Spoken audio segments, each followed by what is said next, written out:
아직 몇 분 안 오셨는데 대표님 참석하셨으니까 바로 시작을 하겠습니다. 오시는 분들은 따로 또 인사를 드리도록 하겠습니다. 여러분 반갑습니다. 오늘 사회를 맡은 민주연구원 상근부원장 이연희입니다.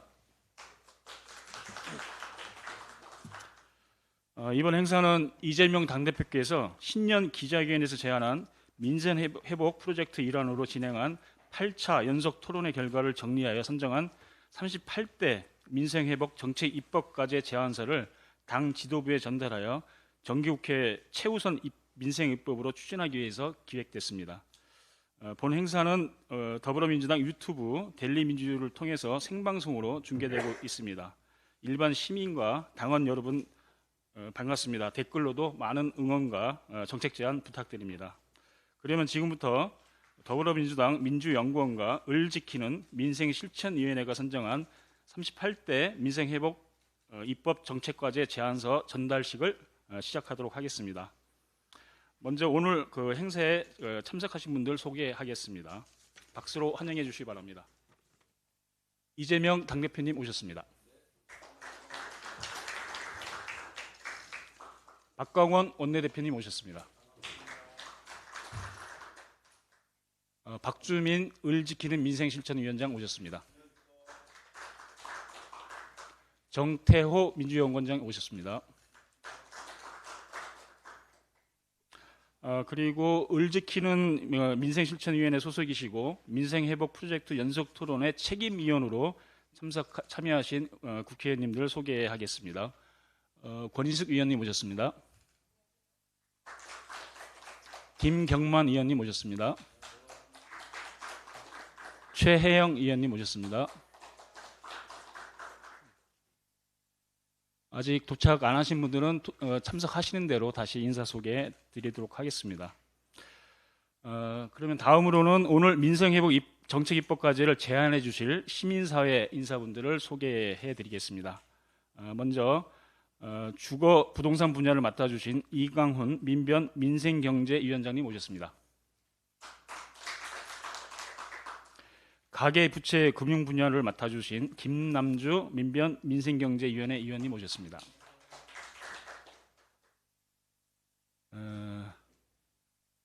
중소기업 분야를 맡아주신 김남근 위원님 오셨습니다.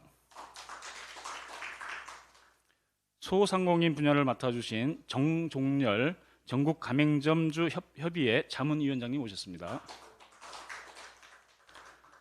특수고용 노동자 분야를 맡아주신 황선자 한국노총 중앙연구원 부원장님 오셨습니다. 그리고 돌봄 노동자 분야를 맡아주신 우문숙 민주노총 정책국장님 오셨습니다. 네, 이상으로 참석자 소개를 마치고 인사말을 듣는 순서를 갖겠습니다.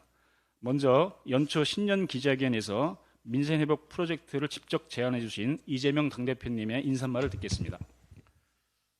네, 우리 민주연구원 그리고 일지로위원회 그리고 시민단체 여러분들께서 정말로 소중한 정책 제안해 주셔서 감사드립니다. 모두가 알고 있는 것처럼 지금 민생 현장이 너무 어렵습니다. 어제 오늘 양당 대표들의 대표 연설도 보셨겠지만 어쨌든 관심은 민생에 있는 것 같습니다. 그러나 실제로 민생 현장의 어려움을 개선하기 위한 구체적인 노력들이 현실로 만들어지고 있느냐에 대해서는 매우 회의적인 게 사실입니다. 우리 더불어민주당도 민생 회복 프로젝트의 일환으로 여러 가지 제안들도 하고 있고 또 최근에는 추경 제안도 해놓고 있긴 합니다만 여당 측의 반응이 영 시원치가 않습니다. 이 정책 입법 문제도 사실 하려고 마음먹으면 할 수 있는 게 참으로 많은데 현장에서 보면 실제로 진척이 그리 쉽지가 않습니다. 오늘 38대 민생회복 정책 입법 과제를 제안받게 됐는데 이번 정기국회에 지음해서 저희 민주당으로서도 최선을 다해서 입법화될 수 있도록 노력하겠다는 말씀드리고 함께 힘을 합쳐주시길 다시 한번 당부드립니다. 고맙습니다. 네, 감사합니다. 다음으로는 박광원 원내대표님 인사 말씀 듣겠습니다. 네, 감사드립니다. 이렇게 소중한 제안서를 만들어 주셔서 더없이 감사드리고요. 원내에서는 여기에 더해서 또 우리 당의 의원님들이 생각하고 계시는 중점 법안들을 포함해서 그 법안들을 정기국회에서 매우 내실 있게 또 책임 있게 처리할 수 있도록 민생입법 추진 기구체를 좀 만들어 보려고 합니다. 오늘 이 제안해 주신 소중한 자료가 매우 도움이 될 것 같다고 보이고요. 대표님께서 말씀하셨습니다마는 우리가 최근에 노동 현장에서 또는 주거 문제로 이렇게 목숨을 뭐라고 할까요? 그 어려운 선택, 참 말로 표현하기가 어려워서 그런데 죽음을 선택하신 그런 분들을 이제 접하면서 우리 사회가 과연 이게 어디로 가고 있는 건가 하는 그런 매우 절박하고 또 답답한 그런 답답하기보다는 표현하기가 정말로 저는 적절하지가 않는데 우리 사회가 대단히 잘못 가고 있구나 하는 그런 생각들을 하게 됩니다.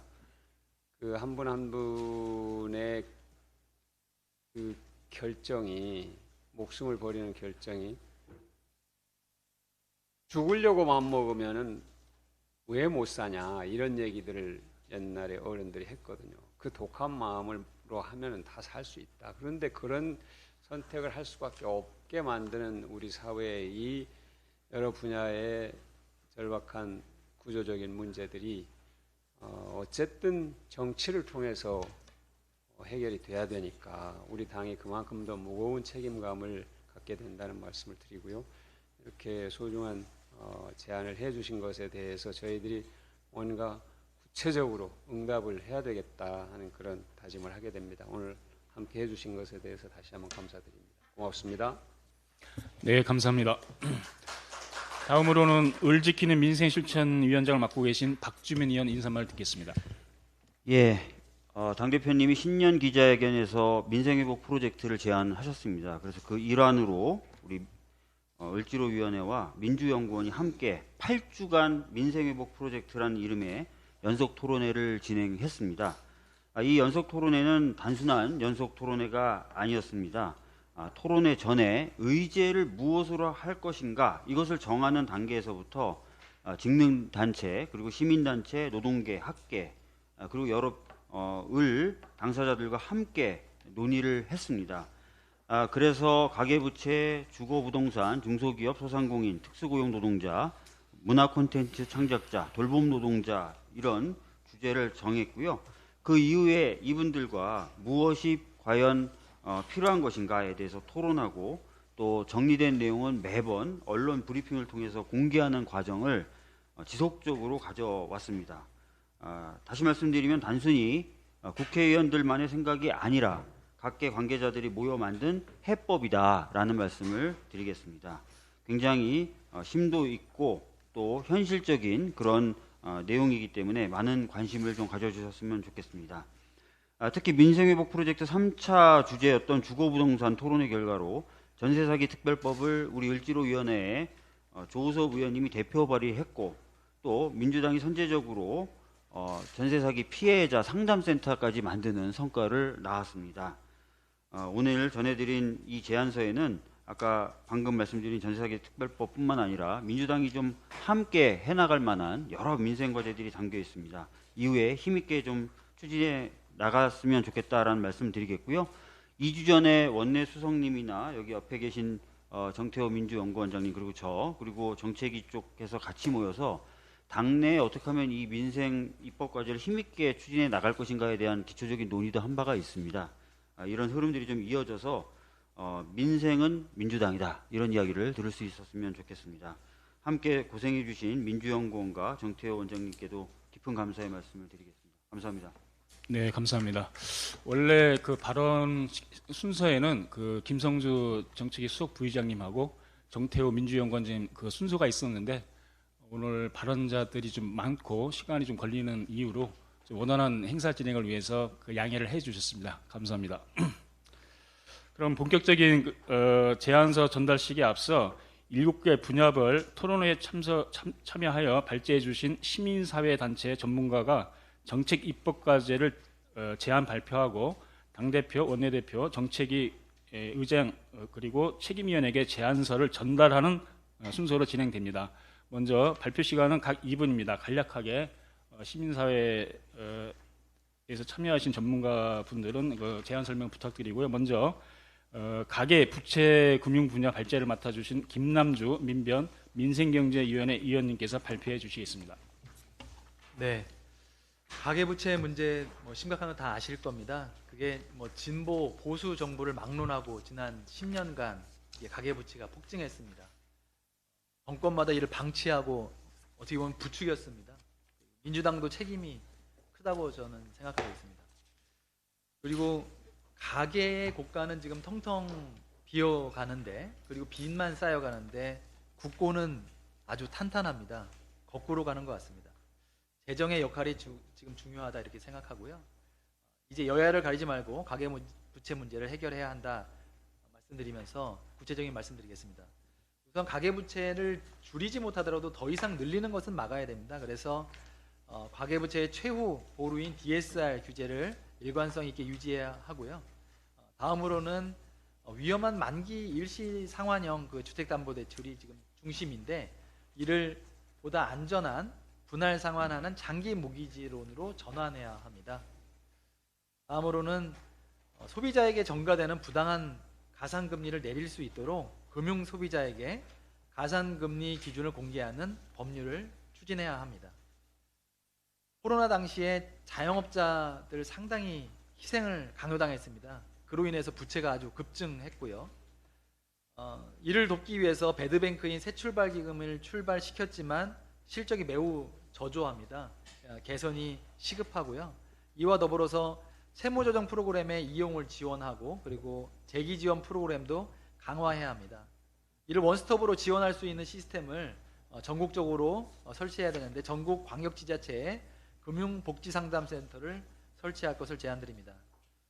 부채 규모가 큰 자영업자나 450만 다중채무자가 너무 위험한 상황인데, 이에 대한 지원 대책도 필요하고요. 급증한 회생 파산 사건 전국적으로 처리하기 위해서 현재 전문 법원이 설치되어 있는 곳을 나머지 광역지자체 대전, 대구, 광주까지 확대 설치할 필요가 있고요. 마지막으로 빚 때문에 목숨을 끊는 일은 이제 없어야 될 것 같습니다. 과도한 채권 추심을 금지하고 공정한 채권 추시법을 개정해서 금융 관련 인권 제도가 정비될 필요가 있다고 제안드립니다. 네, 마치겠습니다. 네, 감사합니다. 다음은 주거 부동산 분야 발제를 맡아주신 이강훈 민변 민생경제위원장님께서 발표해 주시겠습니다. 네, 안타깝게도 최근에 깡통주택 전세 사기 피해자들이 급증하면서 인천 미추홀구에서 4명의 사망자가 발생을 했고요. 피해 주택이 지금 굉장히 크게 늘어나고 있는 실태입니다. 특히 올해 하반기에 더 크게 깡통 전세 주택이 늘어난다는 정부의 발표도 예상 발표도 있었고 해서 저희들이 지금 매우 우려하고 있습니다. 특히 전세 사기 피해는 그 피해의 대부분이 20대, 30대 청년층에게 집중되고 있습니다. 지금 보증금 위반한 사태로 이 청년들이 시작 단계에서 지금 인생이 아주 망쳐지는 지금 상황에 있다. 그래서 우리가 이 문제를 간과할 수가 없고 정부와 여야 모두가 합심을 해서 이 문제를 해결하기 위해서 여야를 가리지 말고 하나하게 논의해서 이 문제를 해결해야 된다. 이 문제들은 사실 한 정부에서 생긴 문제가 아닙니다. 여러 정부에 누적돼 있던 문제들이 만들어진 어떤 그런 부분이기 때문에 이와 관련돼서 실질적인 피해 구제 대책 그리고 예방 대책을 만들어야 한다. 말씀을 강조드리면서 윤석열 정부가 고가 대출 매입이라든지 DSR 완화, 특히 임대인에 대한 DSR 규제 완화를 통해서 보증금 대출을 늘려주겠다, 반환 대출 늘려주겠다 하는 이 방법이 근본적 해법이 되지 못한다는 점을 저희들이 누차 지적을 했습니다. 이 부분과 관련된 우리의 대책들이 좀 필요한 상황입니다. 그래서 지금 그동안에 논의되어 왔던 내용들 중에서 중요 과제들을 좀 말씀을 드리겠습니다. 먼저 지금 전세 사기 특별법이 제정이 된 상황이니까 일부 좀 이 보완 입법이 좀 필요한 상태가 됐습니다. 지금 선구제 후환수의 피해구제를 위한 입법을 하자고 제안을 했는데 정부가 이를 받아들이지 않았습니다. 이로 말미암아서 전세 사기 특별법의 효용이 크게 후퇴되는 좀 상황이 생겼고요. 임차인들이 가장 원하는 건 자기 보증금을 받고 나가는 겁니다. 거기서 계속 살겠다는 게 아니거든요.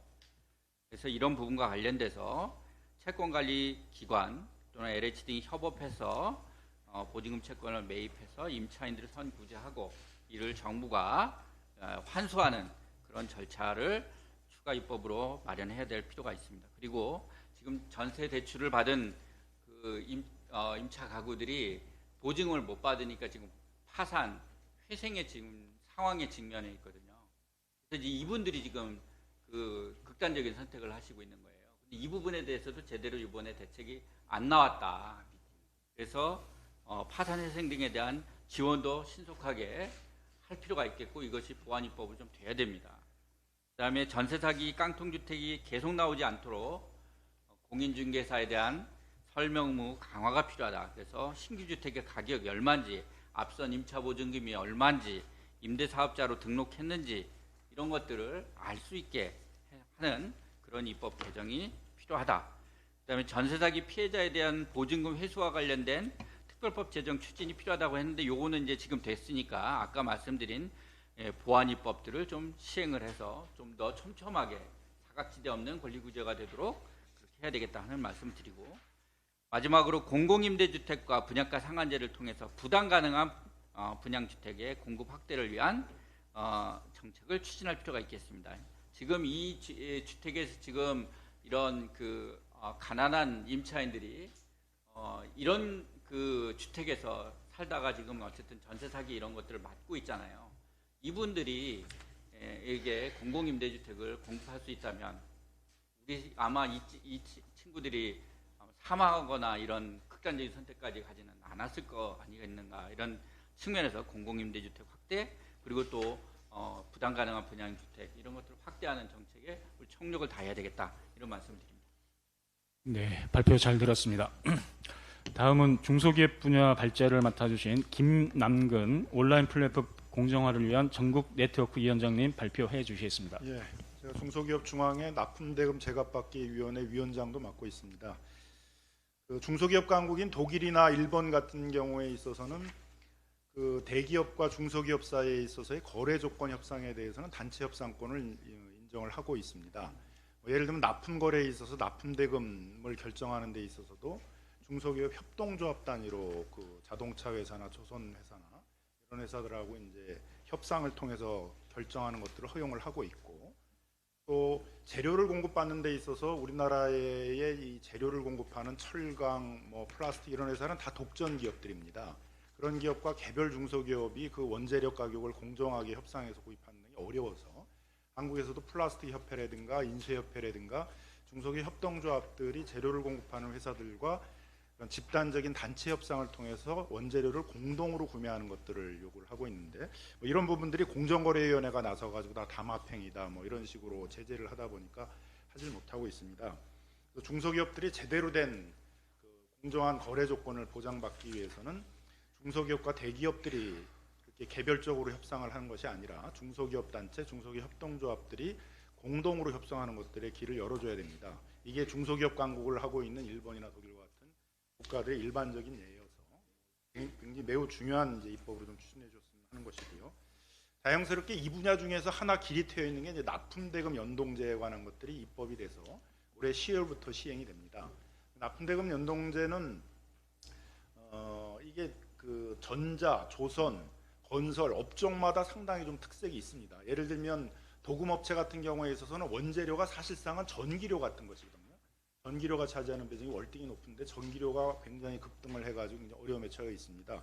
이런 업종별 특색에 맞게끔 하는 이제 납품대금 연동제 그런 표준 협약서 같은 것들을 만드는 것도 한데 이런 행정이 좀 제대로 이루어질 수 있도록 공정거래위원회하고 중소벤처부가 그 관련법이 통과된 주무부서인 만큼 감독 행정을 하는지에 대해서 국회 차원에서 올 하반기에 전면적인 점검을 해주십사 하는 것입니다. 그 다음으로 그 중소기업이나 자영업자 중에서 매출의 50% 이상을 플랫폼을 통해서 하는 데들이 소비자를 상대로 상품을 파는 경우에 있어서는 전체 한 80% 정도 됩니다. 그만큼 이제 플랫폼 경제가 중소기업과 자영업자, 소상공인들에게 크게 자리를 잡고 있는데요. 문제가 되는 것은 그 플랫폼에서 판매를 하는 데 있어 굉장히 과도한 수수료 같은 것을 요구를 하고 있고, 중소기업들이 팔던 상품들을 뭐 쿠팡과 같은 플랫폼들이 그 빅데이터들을 분석을 해가지고 자사 상품을 만들어가지고 팔면서 자사 상품을 우대하고 중소기업 상품들을 이제 차별한다든가 하는 이런 이제 문제들이 계속 발생을 하고 있어서 소비자를 상대로 물품을 팔고 있는 뭐 연식품협회라든가 뭐 인쇄협회라든가 이런 중소기업 단체들은 이 플랫폼에서의 어떤 공정한 거래가 이루어질 수 있도록 온라인 플랫폼 거래 공정화해랑 법률들이 시급하게 통과될 것들을 촉구하고 있습니다. 이런 법이 올해 정기국회에서는 반드시 통과됐으면 하는 바람이고요. 또 하나는 이제 급속하게 미래차 전환이라든가 AI라든가 이런 이제 그 산업 전환들이 이루어지고 있습니다. 이 산업 전환하는 과정 속에서 특히 미래차의 경우에 있어서는 내연기관 부품 회사에서 부품을 생산하는 데 종사하는 그 종사자들이 10만 8천 명 정도 됩니다. 정비업체에 종사하는 사람들이 한 20만 정도 됩니다. 그러면 이 미래차, 전기차로 전환을 하게 되면 이 내연기관과 관련해가지고 부품을 만들거나 자동차 수리를 하는 사람들은 그 일자리를 급속하게 잃어갈 수밖에 없기 때문에 이 사람들을 위한 다른 업종으로 전환하기 위한 직업 훈련이라든가 아니면 다른 업종으로 할 수 있는 창업 지원이라든가 이런 지원들이 필요한 상황입니다. 근데 국회에서 논의되고 있는 미래 자동차 산업 전환 촉진 육성에 관한 법률안 같은 것들을 보게 되면 온통 현대차와 같은 완성차 업체를 지원하는 내용들만이 있지, 이거에 따라서 급속하게 일자리를 잃거나 경쟁력을 잃어가야 되는 그런 그 내연기관 부품 중소기업들이나 정비업체들을 지원하거나 하는 내용들이 전혀 없습니다. 그래서 이러한 법안에서도 소위 이제 정의로운 전환이라고 하는데요. 정의로운 전환위원회를 만들어서 관련되어 있는 중소기업들이나 정비업체들이나 이런 부분들이 이 미래차 전환에 따라서 자신들이 경쟁력들을 재보완하고 다른 업종으로 전환할 수 있도록 지원해주는 그러한 입법들도 필요하다고 생각이 듭니다. 그래서 이런 부분들 좀 정기국회에서 조속히 처리해 주셨으면 하는 바람입니다. 네, 감사합니다. 발표가 조금씩 길어지고 있는데요. 다음은 소상공인 분야 발제를 맡아주신 정종열 전국 가맹점주 협의회 자문위원장님 발표를 듣겠습니다. 그 코로나가 끝나고 사실상 이제 계층적으로 보면 코로나의 후유증이 가장 심하게 나타나고 있는 영역이 소상공인하고 자영업자 영역입니다. 다른 영역들도 상처를 많이 받았지요. 그래서 사실 실제 경제가 위축되고 소상공인 자영업자 특히 이제 매출이 하락을 하고 있는데, 매출 하락뿐만 아니고 사실상 그 사회 그 경제 구조에 타격을 가하는 성격이 강해가지고 이 타격이 가장 심하게 자영업자 영역이 느끼고 있어서 지금 다들 거의 뭐 파탄 직전의 상황이 좀 몰려 있는 상황입니다. 실정입니다. 구체적으로 보면 이 코로나가 우리 사회의 그 온라인화를 급격히 촉진을 했습니다. 기존에는 대기업이나 가맹본부, 대리점 본사 등을 중심으로 약간의 착취 구조들이 일정 정도 있었는데, 여기다가 플랫폼사들이 들어오면서 기존의 이제 착취 구조에다 더 플러스해서 수수료 등의 형태로 착취를 하고 있고, 또 이게 이제 그 원부자재 가격 급등을 촉진을 하는데, 본사가 가맹점이나 대리점에 공급하는 원부자재 가격을 올렸는데 판매가는 올리지 못하게 합니다. 그 소비자 물가 정책이나 등등을 이유로 해서 그 사이에 낀 가맹점주 대리점들이 지금 아사 직전에 놓여 있는 겁니다. 그런데 이런 문제를 해결하기 위해서 이제 본사랑 얘기를 해야 되는데 얘기할 수 있는 권한이 없습니다. 얘기하자고 해도, 단체를 만들어서 얘기하자고 해도 다 거부해버리고 명시적인 권한도 없고, 그래서 저희가 그 계속 뭐 누누이 말씀드리고 있습니다. 특별히 돈을 뭐 지원을 해주면 좋겠지만 그거 당장 안 해줘도 좋으니까 제발 얘기라도 할 수 있게끔 해달라는 겁니다. 그게 이제 등록제하고 협상권입니다. 협상권 꼭 필요하고, 그 다음에 그 필수물품이라는 개념으로 또 그 산업이 이제 다들 자영업자들이 3년만 코로나만 끝나면 좀 낫겠지 하고 버텼는데, 이 코로나가 끝나자마자 대규모 갱신 거절이나 구조조정 여파가, 노동자도 아닌데 자영업 영역에 구조조정 여파가 막 불어닥치고 있습니다. 아디다스 같은 경우 80% 점주님들 전부 다 갱신 거절당했고, 쿠쿠, 그다음에 맥도날드, 센수학 등등. 이 근데 갱신 거절로부터 방할 여력이 제도가 전혀 보호 장치가 전혀 없습니다. 그래서 갱신 요구권이나 갱신 거절을 함부로 하지 못하도록 하는 지금 법안들 빨리 좀 조속한 통과가 필요합니다. 그리고 또 아까 잠깐 말씀드렸지만 온라인화가 급격히 촉진이 됐는데, 원래 이제 코로나 전에도 도소매업 중심으로는 온라인화가 꽤 촉진이 됐었습니다. 근데 외식업까지 급격히 진행이 되면서 지금 아까 잠깐 말씀하셨지만 하다못해 커피숍도요. 커피숍도 이제 결제 방식이 아예 바뀌고 있습니다. 옛날 현금에서 카드에서 쿠폰으로 바뀌고 있습니다. MMS 쿠폰이라고 해서 전체 매출의 40에서 60%가 다 그 쿠폰으로 결제가 일어납니다. 근데 이 기존 온갖 수수료에다가 쿠폰 수수료만 별도로 8.8%가 새로 생기는 겁니다. 그러니 남는 게 없을 수밖에 없잖아요. 그래서 이런 형태의 이것들을 규율을 하는데 우리 사회가 전혀 지금 준비가 안 돼 있습니다. 전혀. 그래서 그 구체적인 이런 그 메이저 독과점 기업들에 대한 실태 조사를 하고 이거에 근거해서 명확히 원풀법을 빨리 제정을 하고, 그다음에 지금 바로 나타나고 있는 독과점 행태에 대한 규제법이 빨리 시행되지 않으면 아마 자영업 영역은 아마 괴멸할 수 있을 것 같습니다. 네, 감사합니다. 다음은 특수고용 노동자 분야 발제를 맡아주신 황선자 한국노총 중앙연구원 부원장님께서 발표해 주시겠습니다. 예, 현재 그 특수고용 종사자는 그 최소 65개 이상 직종에 그 165만 명 이상이 그 종사하고 있는 것으로 그 추정되고 있고요. 그리고 그 플랫폼이나 그 배달 노동 등 그 새로운 형태의 그 특수고용 직종이 지속적으로 증가할 것으로 그 예상되고 있습니다. 그런데 그 이들 대다수는 그 과거 그 임금 노동자였으나 그 특수 형태의 근로 방식의 그 종속적 계약자로 전락하면서 그 근로기준법과 노조법의 그 사각지대에 있습니다. 뿐만 아니라 그 다층적 고용관계 속에서 그 열악한 교섭력과 사용자의 책임 회피 등으로 인해 노동에 대한 정당한 대가를 그 받지 못하고 있는 상황입니다. 이러한 그 특수고용 노동자들의 그 노동기본권 보장과 공정한 고용 및 거래를 위해 그 5가지 그 정책 및 그 입법 과제를 그 제안하고자 합니다. 첫 번째로는 그 특고 노동자에 대한 그 정부와 국회 차원의 전면적인 실태 조사를 통해서 그 적절한 그 대책을 그 수립해야 할 것입니다. 그리고 그 두 번째로는 그 특고 노동자 오분류, 즉 그 임금 노동자를 그 특고 노동자로 그 잘못 분류하는 문제가 발생을 하고 있습니다. 그래서 이와 같은 문제의 그 신속한 해결을 위해서 그 노동위원회 산하에 그 가칭 특수고용 노동자 분류 심사위원회를 그 설치하는 등 그 입법을 그 추진해야 할 것입니다. 셋째로는 그 노사 자율교섭 보장을 위해서 그 노동조합법 제2조를 개정해서 근로자, 사용자 개념의 그 확대를 그 추진해야 합니다. 네 번째로는 그 특고 노동자에 대한 그 산재 및 고용보험 적용을 그 현재 그 14개 업종에서 특고 노동자 업종 전반으로의 그 확대를 그 추진해야 할 것입니다. 다섯 번째로는 그 특수 형태의 종사자의 그 거래 조건 개선을 위한 사회적 대화 활성화를 그 국회와 그 당 차원에서 그 적극 그 지원해야 할 것이라고 그 생각합니다. 예, 이상입니다. 네, 감사합니다. 다음은 문화 콘텐츠 창작자 분야 발제를 맡아주신 김종희 변호사님께서 발표해 주시겠습니다.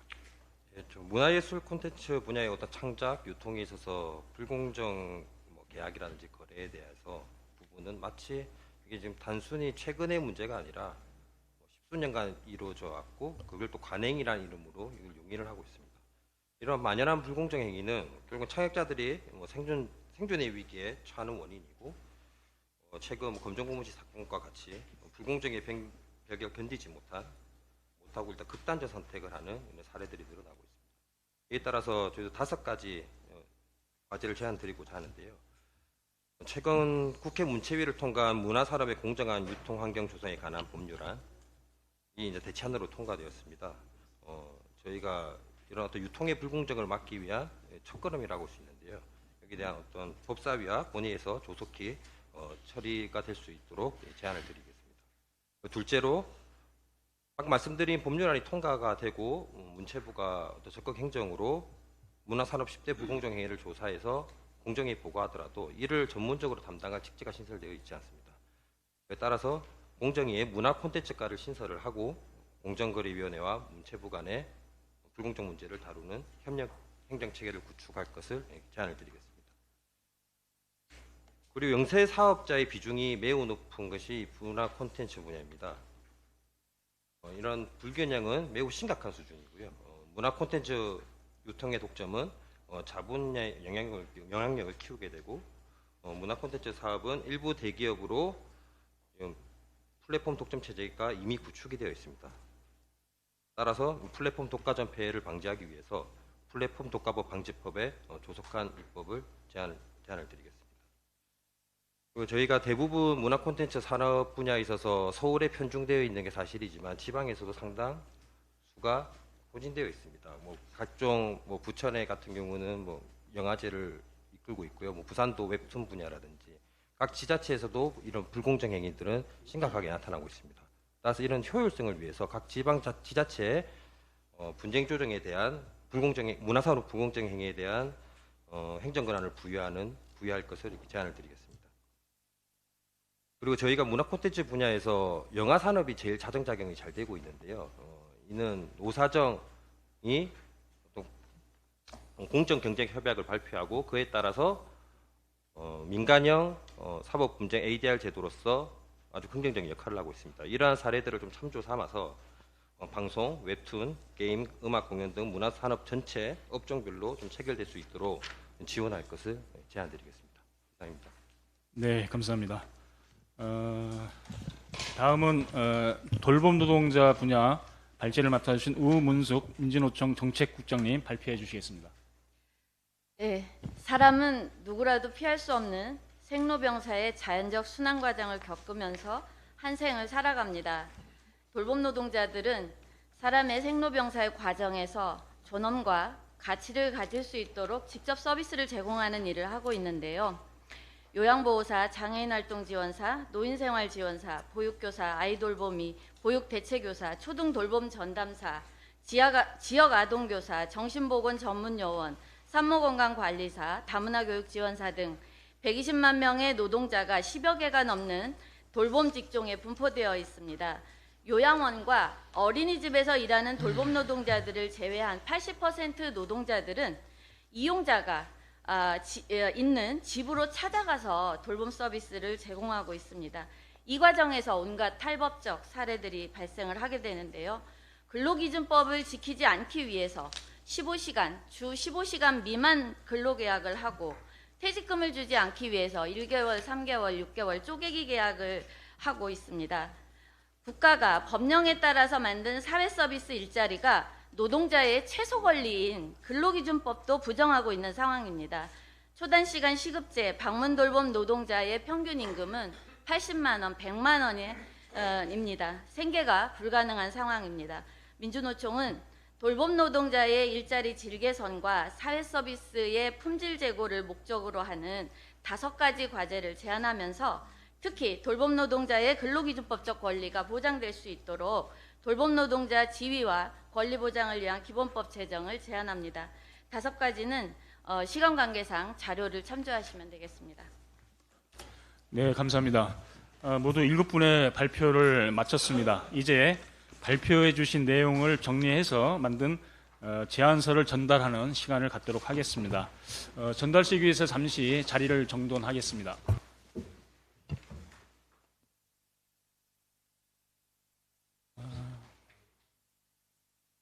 먼저 당대표님과 원내대표님, 그다음에 수석 부의장님이 좀 앞으로 이렇게 나와 주시죠. 하고 그다음에 우리 김남주 변호사님, 이강훈 위원장님, 정정열 자문위원장님도 앞으로 나와 주시고요.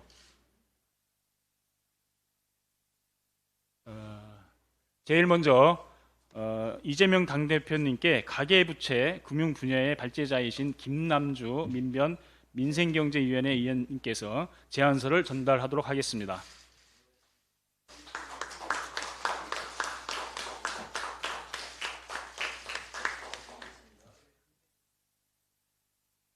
다음은 우리 박광원 원내대표님께 주거, 부동산 분야의 발제자이신 이강훈 민변 민생경제위원장님이 제안서를 전달하도록 하겠습니다.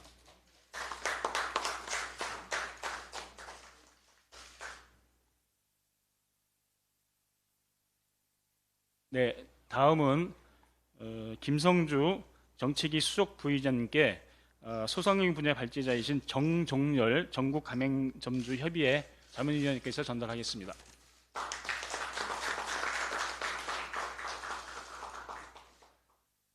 그러면은 나머지 7개 분야는 사실은 저기 그 책임위원님들한테 먼저 제안서를 다 전달해 드렸습니다. 그래서 시민사회에서 오신 그 간부님들하고 의원님들하고 우리 저기 책임위원님들은 그 뒷줄에 그 두 줄로 서는데 뒷줄에 책임위원님들이 먼저 서시고 앞줄에 시민사회 단체에서 오신 인사분들이 같이 하도록 하겠습니다. 그 제안서 책자를 전부 다 들어주십시오. 아니 예.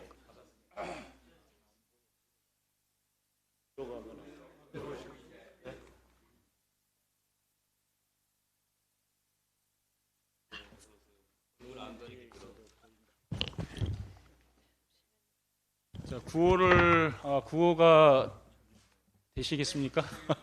자, 민생 회복하면 민주당 외쳐 주십시오. 제가 민생 회복 선창하겠습니다. 민생 회복.